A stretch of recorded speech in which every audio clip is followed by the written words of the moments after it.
अध्याय 12। एक चिंतित और उत्कंठित मन। एक चिंतित और उत्कंठित मन मत कुढ़, उससे बुराई ही निकलेगी। भजन संहिता 37:8। चिंताएं और उत्कंठा दोनों मन पर आक्रमण करते हैं ताकि हम अपने परमेश्वर की सेवा करने से विचलित हो जाएं। शत्रु भी इन दोनों हथियारों का प्रयोग हमारे विश्वास को कम करने के लिए करता है, जिससे हम विजयी जीवन नहीं जी पाते। कुछ लोगों को तो चिंता करने का जैसे नशा सा होता है। यदि उनके पास ऐसी कोई चीज नहीं जिन पर वह चिंता करे तो वे दूसरों की दशाओं पर चिंता करने लगते हैं। मैं भी इस समस्या से ग्रसित थी। मैं इस दशा का अच्छी तरह वर्णन कर सकती हूँ, क्योंकि मैं किसी भी बात पर चिंतित हो जाती थी, इसलिए मैं उस शांति का आनंद कभी नहीं ले पाई जो यीशु ने मेरे लिए अपनी मृत्यु द्वारा रखी है। यह असंभव है कि हम चिंता भी करें और शांति के साथ जीवन निर्वाह भी करें। शांति ऐसी वस्तु नहीं जिसे किसी व्यक्ति के ऊपर रखा जा सकता हो, यह आत्मा का फल है। गलतियों 5:22 और फल दाखलता में बने रहने का परिणाम है।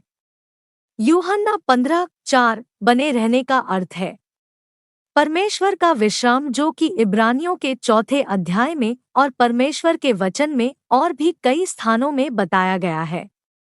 बाइबल में कई शब्द हैं जिनका अनुवाद चिंता किया गया। वर्टिकल बार किंग जेम्स संस्करण ने चिंता, वरी शब्द का प्रयोग नहीं किया है।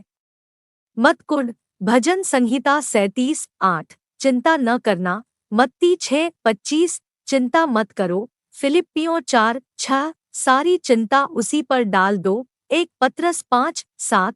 यह कुछ संदर्भ चिंता शब्द के हैं। मैं एम्पलीफाइड बाइबल का ही प्रयोग करूंगी और इन सब शब्दों के स्थान पर चिंता का ही प्रयोग करूंगी।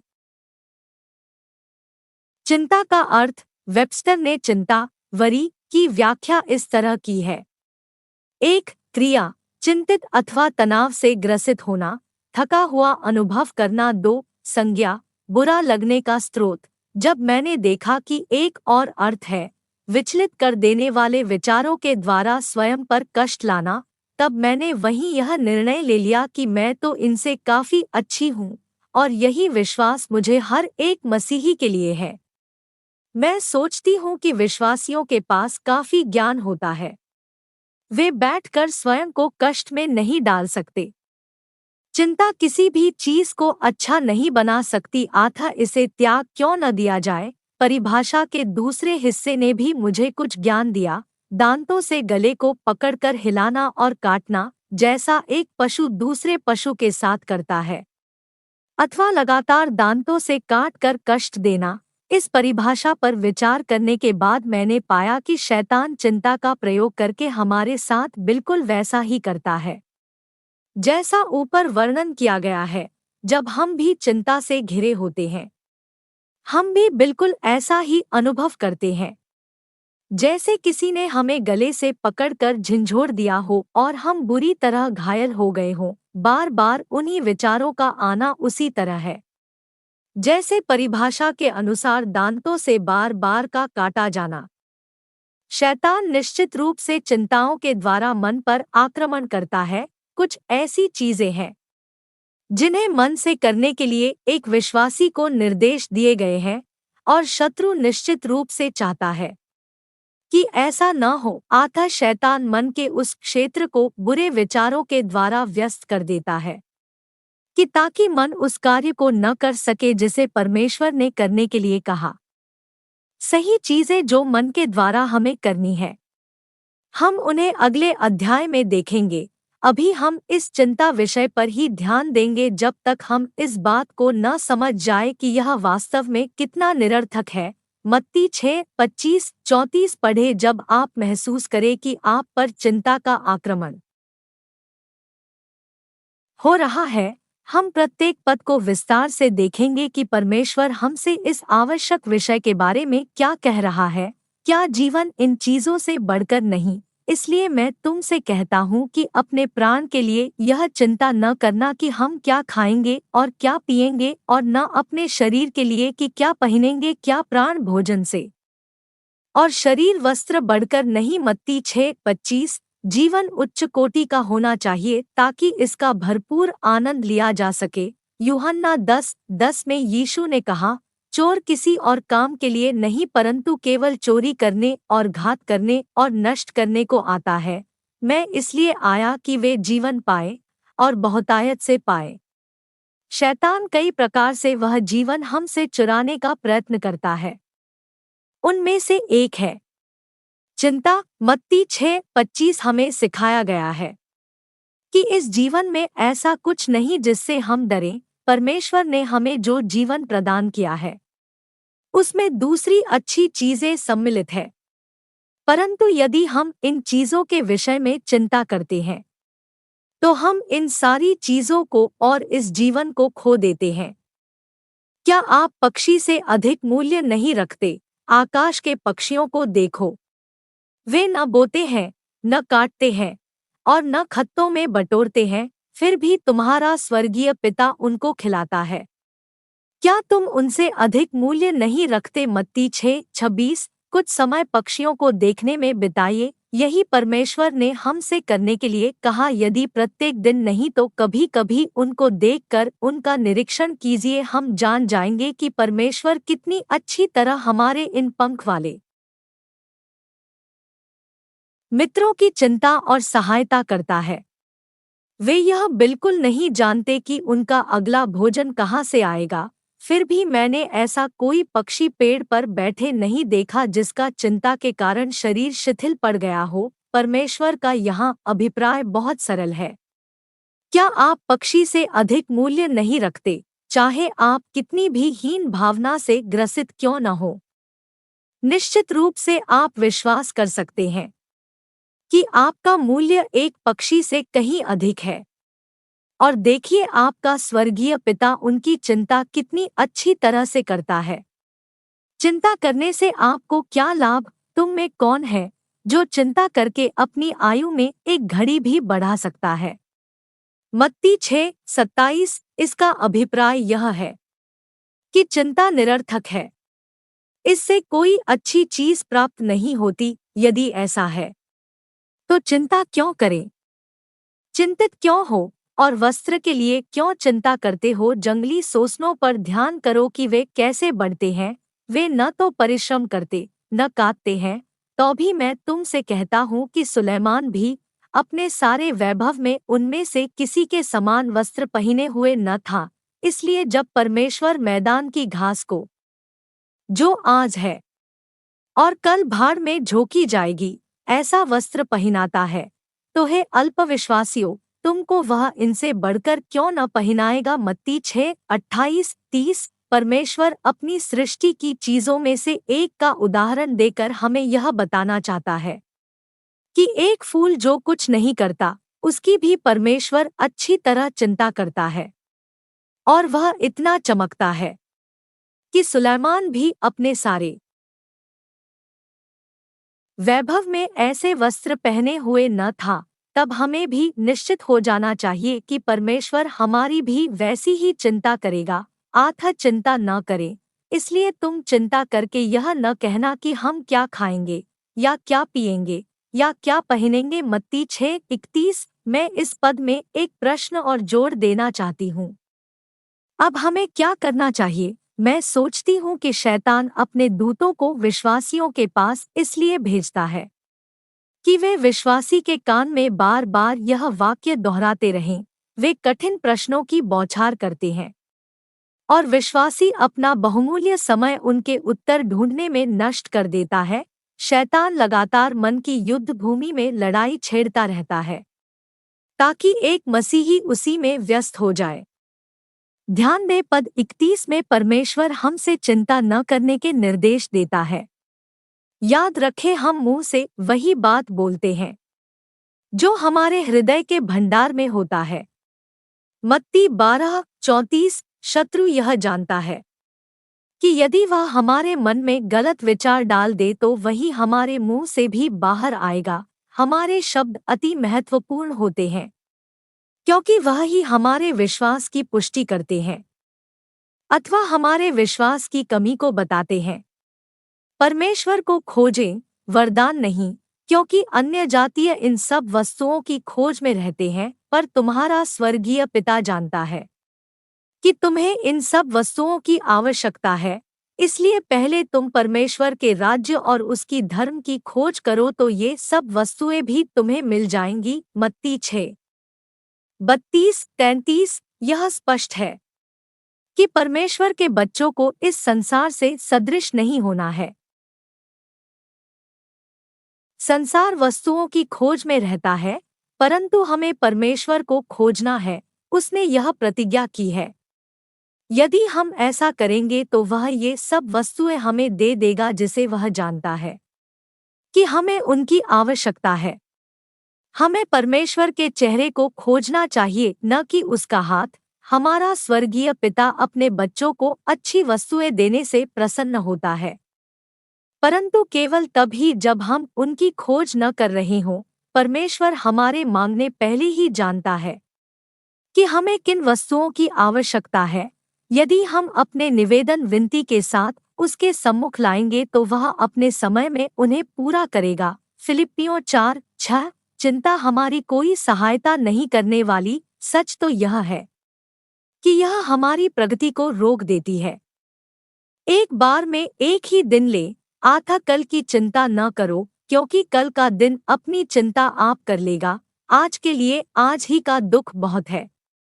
मत्ती 6:34। मैं चिंता का वर्णन इस प्रकार करती हूँ, जैसे आज का सारा दिन कल के विषय में सोचकर बिता देना। परमेश्वर ने जो हमें समय दिया है उसका सदुपयोग करना हमें सीखना चाहिए।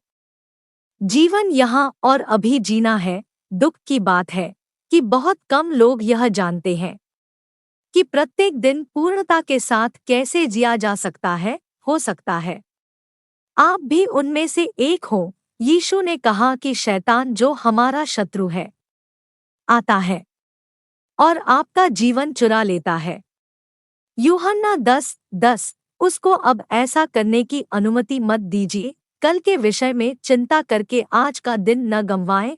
आज आपके पास करने के लिए काफी काम है, इसमें अपना ध्यान लगाएं। आज आपको जिस चीज की आवश्यकता है उसके लिए परमेश्वर का अनुग्रह आपके पास है, उसको कार्य करने दें। परंतु कल का अनुग्रह कल के साथ ही आएगा। आथा आज का दिन नष्ट न करें।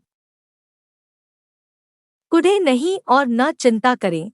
किसी भी बात की चिंता मत करो, परंतु हर एक बात में तुम्हारे निवेदन, प्रार्थना और विनती के द्वारा धन्यवाद के साथ परमेश्वर के सम्मुख उपस्थित किए जाएं। फिलिप्पियों 4:6। जब चिंता का आक्रमण होता है, उसके लिए पवित्र शास्त्र का एक और सुंदर पद है जिससे हम कुछ सीख सकते हैं।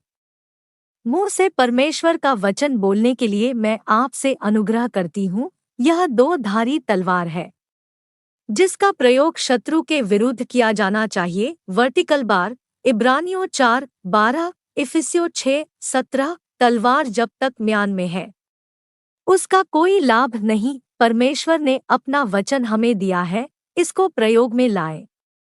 इस प्रकार के पदों को याद कर ले, और जब शैतान आक्रमण करता उसके आक्रमण को इसी हथियार द्वारा विफल कर दे, जैसा यीशु ने भी वचन का प्रयोग करके शैतान के आक्रमण को विफल कर दिया था। कल्पनाओं का खंडन करें। इसलिए हम कल्पनाओं का और हर एक ऊंची बात का जो परमेश्वर की पहचान के विरोध में उठती है, खंडन करते हैं, और हर एक भावना को कैद करके मसीह का आज्ञाकारी बना देते हैं।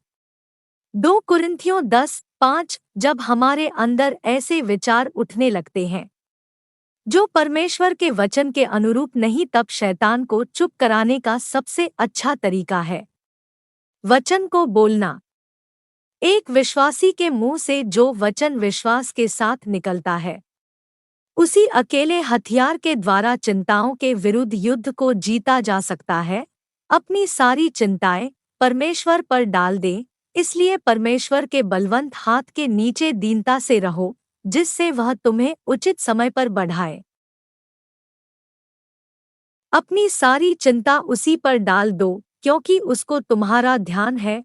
1 पतरस 5:6-7। जब शत्रु हमें कोई समस्या देता है तब हमारे पास यह विशेषाधिकार है कि हम उस समस्या को प्रभु पर डाल दें। शब्द डाल दे का वास्तविक अर्थ है गिराना अथवा फेंक देना। आप और मैं अपनी समस्याओं को परमेश्वर की ओर फेंक सकते हैं।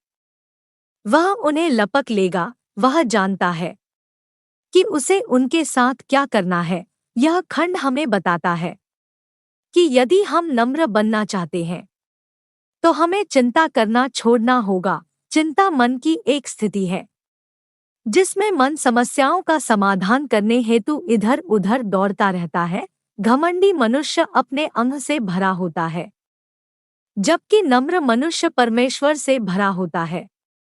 घमंडी मनुष्य चिंता करता है जबकि नम्र मनुष्य प्रतीक्षा करता है। केवल परमेश्वर ही हमें छुड़ा सकता है और वह चाहता है कि हम इस बात को जाने कि चाहे कैसी भी परिस्थिति क्यों न हो हमें उसी की ओर झुकना है ताकि हम उसके विश्राम में प्रवेश कर सकें।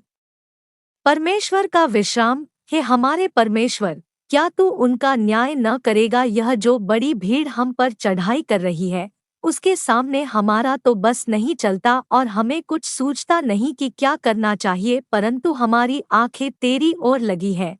2 इतिहास 20:12। इस पद से मैं प्रेम करती हूँ।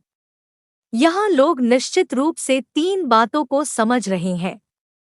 1. शत्रुओं के आगे उनका कोई बस नहीं। 2. वे नहीं जानते कि उन्हें क्या करना है।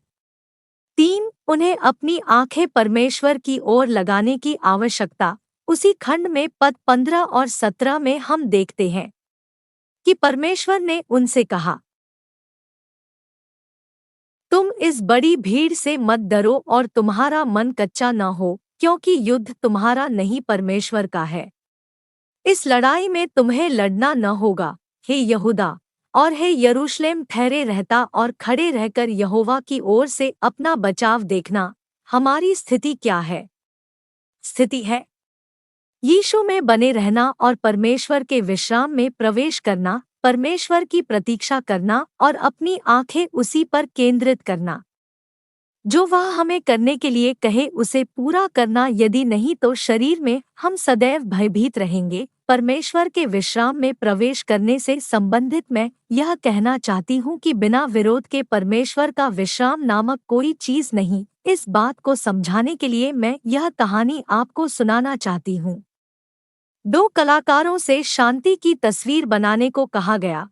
एक कलाकार ने पर्वतों से काफी दूर एक शांत ठहरी हुई झील की तस्वीर बनाई। दूसरे ने एक तेजी के साथ बहता हुआ झरना बनाया। उस झरने के ऊपर झुकता हुआ एक जंगली पेड़ बनाया और उसकी एक डाल पर घोंसले में विश्राम करती हुई एक चिड़िया बनाई। इन दोनों तस्वीरों में से कौन सी तस्वीर सच्चे अर्थों में शांति को प्रदर्शित करती है?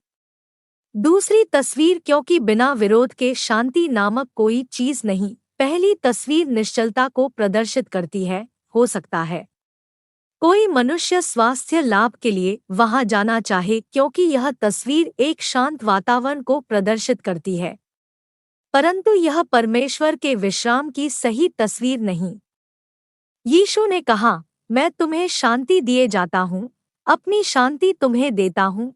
जैसे संसार तुम्हें देता है मैं तुम्हें नहीं देता। यूहन्ना 14:27। उसकी शांति आत्मिक शांति है और उसका विश्राम तूफान के बीच में कार्य करता है, तूफान की अनुपस्थिति में नहीं। यीशु इसलिए नहीं आया कि हमारे जीवन से सारी विरोधी बातें दूर कर दे, परंतु जीवन के तूफानों से निपटने का एक भिन्न तरीका हमें सिखाया।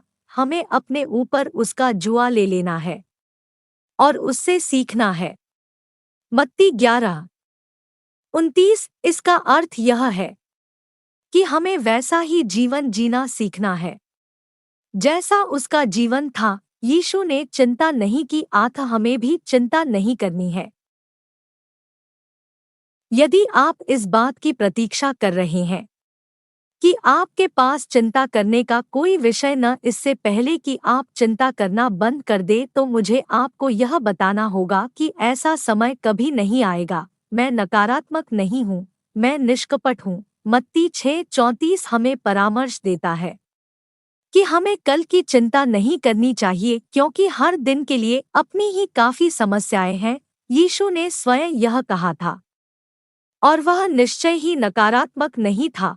तूफान के बीच रहते हुए भी शांत रहना, परमेश्वर के विश्राम का आनंद उठाना, इन सब बातों में परमेश्वर की महिमा होती है, क्योंकि इससे सिद्ध होता है कि उसके कार्य करने के तरीके कारगर हैं। चिंता चिंता चिंता मैंने अपने जीवन के अधिकांश वर्ष ऐसी बातों की चिंता करने में गंवा दिए जिन पर मेरा कोई बस नहीं था। मैं यह चाहूंगी कि काश वे वर्ष वापस लौट आए और फिर भिन्न तरीके वे वर्ष बिताऊं। परमेश्वर ने जो समय हमें दिया है, एक बार उसे नष्ट कर देने के बाद यह असंभव है कि वह समय फिर से वापस आ जाए और हम दूसरी प्रकार से उन्हें बिताएं। मेरे पति ने कभी चिंता नहीं की। कभी कभी मैं उनसे क्रोधित हो जाती थी क्योंकि वह मेरे साथ उन विषयों पर चिंता नहीं किया करते थे जब मैं उन आशाहीन संभावनाओं की बात करती थी जिनमें परमेश्वर यदि हमारी सहायता करने न आए तो क्या हो। मैं रसोई में बैठ जाया करती थी और उन सारे बिल और चेक बुक को देखकर परेशान हो जाती थी क्योंकि बिल हमारे पैसों से अधिक मूल्य के होते थे।